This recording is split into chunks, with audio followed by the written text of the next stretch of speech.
Section 1. You will hear a woman making a hotel reservation over the phone. First, you have some time to look at questions 1 to 4 on page 83.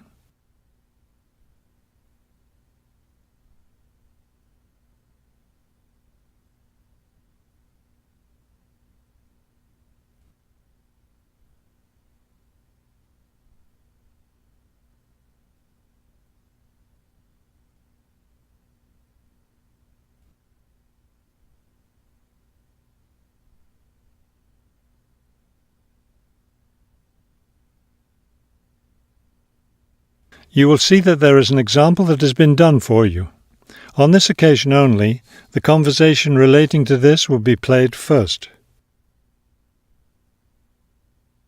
Good afternoon, Grandview Hotel. Yes, hello. I'm planning to spend a few days in your city next week, and I'd like to, make a reservation. The man answers the phone. Grandview Hotel? So the word Grandview has been written at the top of the form. Now we shall begin. You should answer the questions as you listen, because you will not hear the recording a second time. Listen carefully and answer questions 1 to 4. Good afternoon, Grandview Hotel.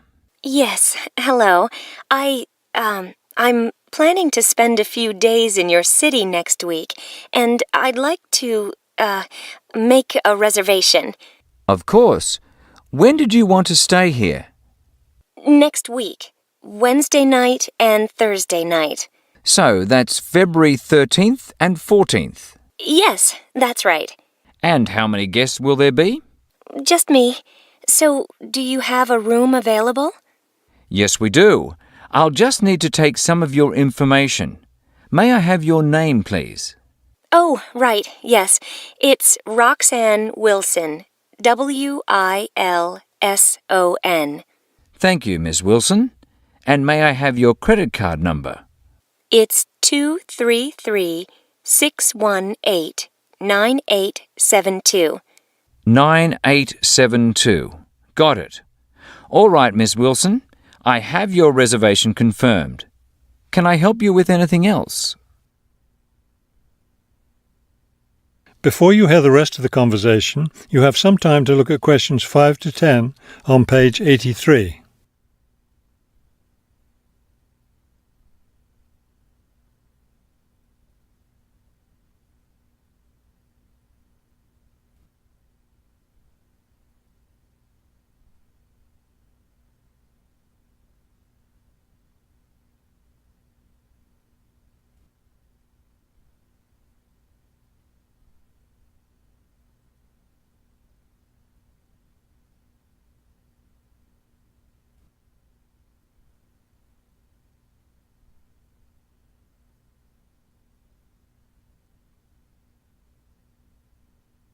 Now listen and answer questions 5 to 10. Well, yes, I was wondering, since I'll have a couple of free hours Friday morning before I leave, is there anything interesting to see close to the hotel? Do you like museums? The art museum's very close by. I love museums, but not art. Can't stand it. I've heard your city has a very interesting science museum, though. Yes, but unfortunately it's closed in the winter. Are you interested in shopping? Sure, I love shopping. Are there any good stores nearby? Yes, we have a large shopping mall just 2 bus stops away. You take the bus to Monument Square, and it's just half a block from there. Just look for the post office, and you'll see the mall entrance next to it. Fabulous. What about lunch? I hear your city has good restaurants. Yes, there's a nice restaurant very near. It's just across the street from the park. Sounds good. I can have lunch, then walk in the park afterwards. I have one more question. What's the best way to get to the hotel from the airport? Subway is the fastest, of course. There are buses, but they're quite slow. I'll be arriving quite late, after 10 p.m. I thought I might have to take a taxi. The subway runs until midnight. Oh, good. Then I'll do that. Will there be someone at the hotel front desk that late? Oh, yes. The front desk stays open until 2. That is the end of section 1. You now have half a minute to check your answers.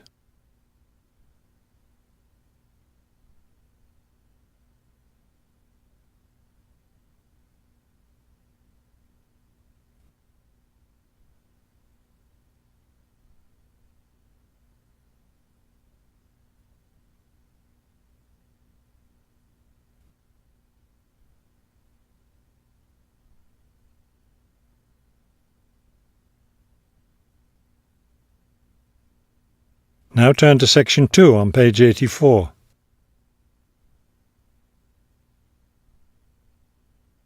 Section 2. You will hear a tour leader giving information about a bus tour. First, you have some time to look at questions 11 to 15 on page 84.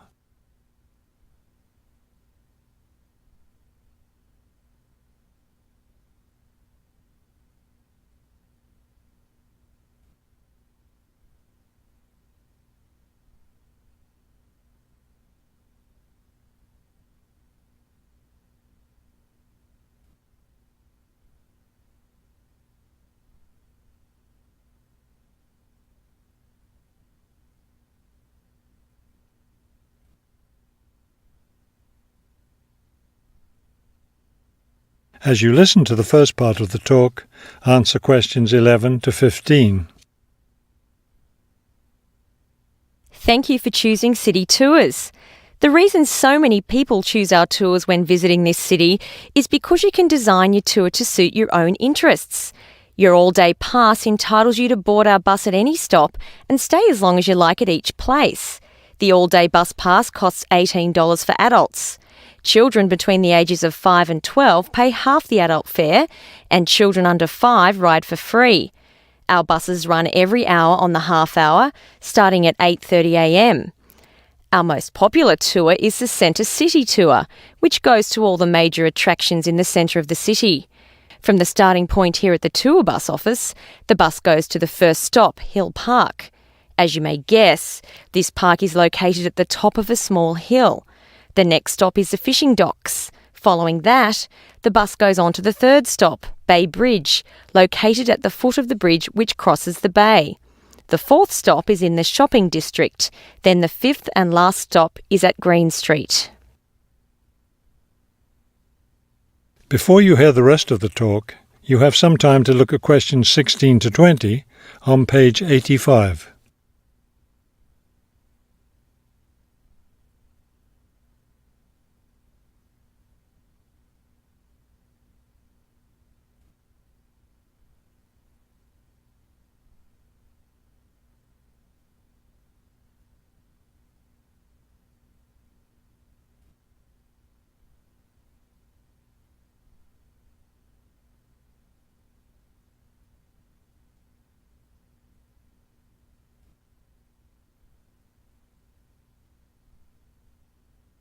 Now listen and answer questions 16 to 20.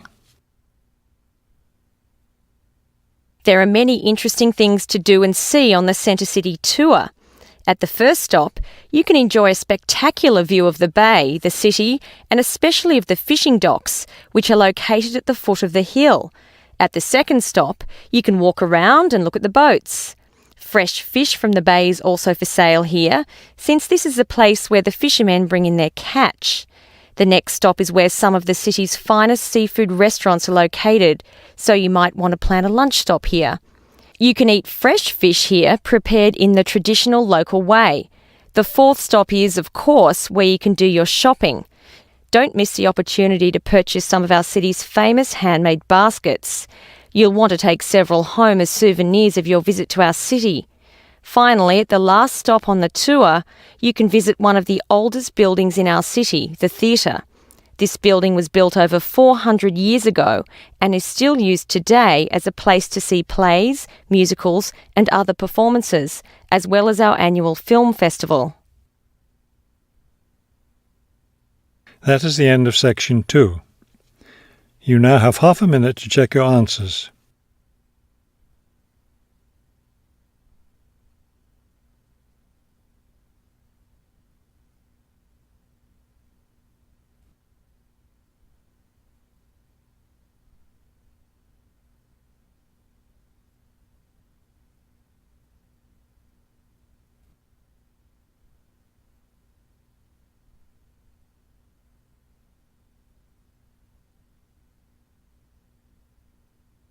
Now turn to section 3 on page 86.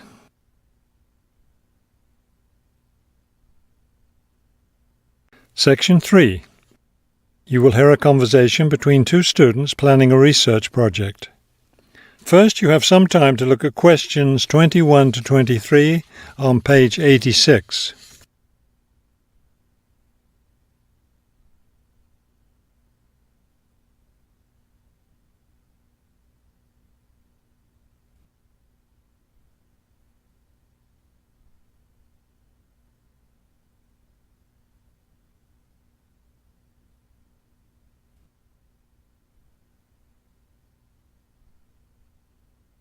As you listen to the first part of the conversation, answer questions 21 to 23. We'd better start planning our research project because we don't have much time left before it's due. I know, only 3 more weeks. Is that all? I thought we had more time than that. Well, let's get to work then. Okay, so we agreed we're going to interview shoppers about their spending habits. Did we decide to conduct our interviews at the department store? We haven't decided anything definitely yet, but I think the shopping mall would be a better place. We'd get more of a variety of shoppers there. Yes, that's a good point. So let's do that. How many interviews did the professor say we had to complete? She said at least 30. That sounds like a lot, doesn't it? Yes, but if we divide it up between the two of us, that's just 15 each. That's not so bad. Before you hear the rest of the conversation, you have some time to look at questions 24 to 30 on page 86.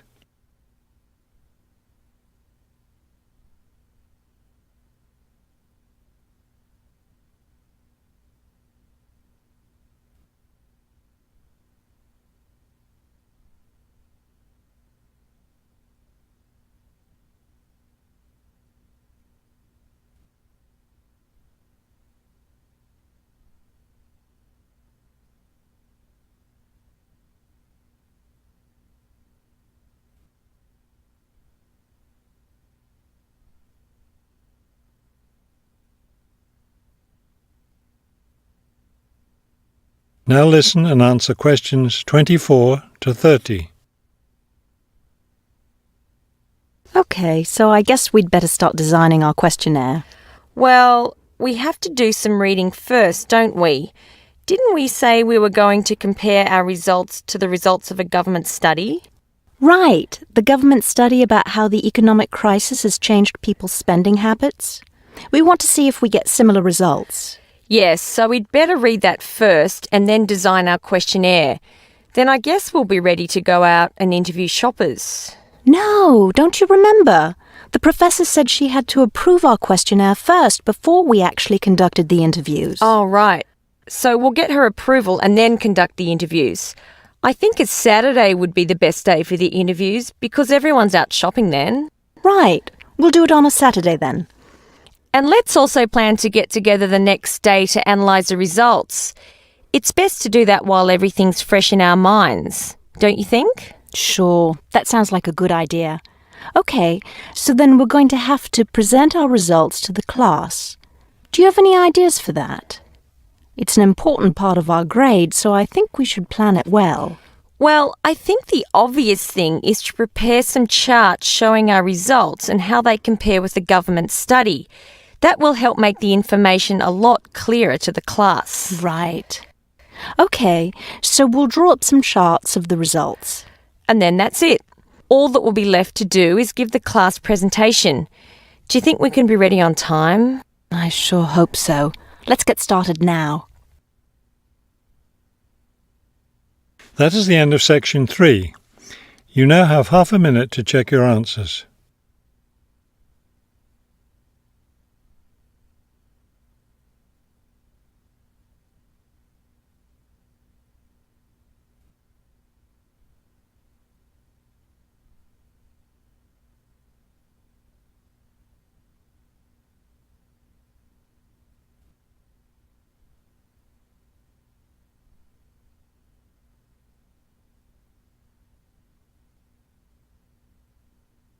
Now turn to section 4 on page 87.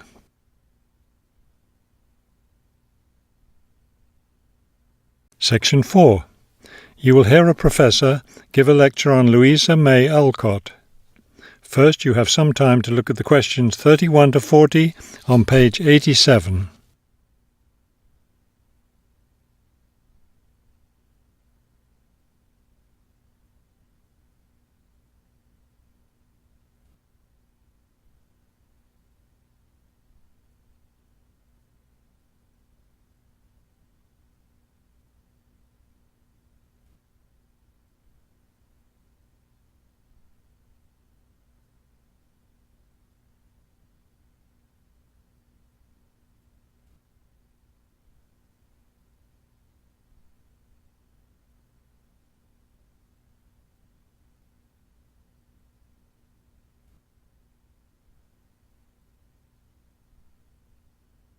Now listen carefully and complete the timeline in questions 31 to 40. Good afternoon. Today I'd like to continue our discussion of the lives of prominent American writers by talking about Louisa May Alcott, one of the best-known 19th century writers. Alcott is known for her moralistic girls' novels, but she was a much more serious individual than those novels might lead one to believe. She was born in 1832, the daughter of Bronson Alcott, who was one of the founders of the Transcendentalist movement. Bronson Alcott was a philosopher, but not a provider, and the family lived close to poverty. From an early age, Louisa was determined to find a way to improve her family's economic situation. As a teenager, she worked to support her family by taking on a variety of low-paying jobs, including teacher, seamstress, and household servant. Alcott also started writing when she was young. She wrote her first novel when she was just 17 years old, although it wasn't published until many years after her death. It was called The Inheritance. In 1861, the Civil War broke out. Alcott worked as a volunteer, sewing uniforms and bandages for soldiers. The following year, she enlisted as an Army nurse. She spent the war years in Washington, nursing wounded soldiers at a military hospital. While working at the hospital, she wrote many letters to her family at home in Massachusetts. After the war, she turned the letters into a book, which was published under the title Hospital Sketches. She also wrote numerous romantic stories, which she sold to magazines. Around this same time, she was offered the opportunity to travel to Europe as the companion to an invalid. When she returned home from Europe in 1866, she found her family still in financial difficulty and in need of money, so she went back to writing. Her big break came in 1868, with the publication of her first novel for girls, Little Women. The novel achieved instant success, and the public wanted more. From then on, Alcott supported herself and her family by writing novels for girls. It wasn't the writing she had dreamed of doing, but it earned her a good income. Alcott took care of her family for the rest of her life. In 1878, her youngest sister May got married. A year later, May died after giving birth to a daughter. Louisa Alcott raised her sister's orphaned child. In 1882, Bronson Alcott suffered a stroke. Soon after that, Louisa Alcott set up a house for him, her niece, her sister Anna, and Anna's 2 sons in Boston. Her mother was no longer living by this time. Alcott was still writing novels for girls, including 2 sequels to Little Women, Little Men and Joe's Boys. The latter was published in 1886. Louisa Alcott had suffered poor health ever since she contracted typhoid fever while working as a war nurse. She died in March of 1888, at the age of 55. She was buried in Concord, Massachusetts. That is the end of section 4. You now have half a minute to check your answers.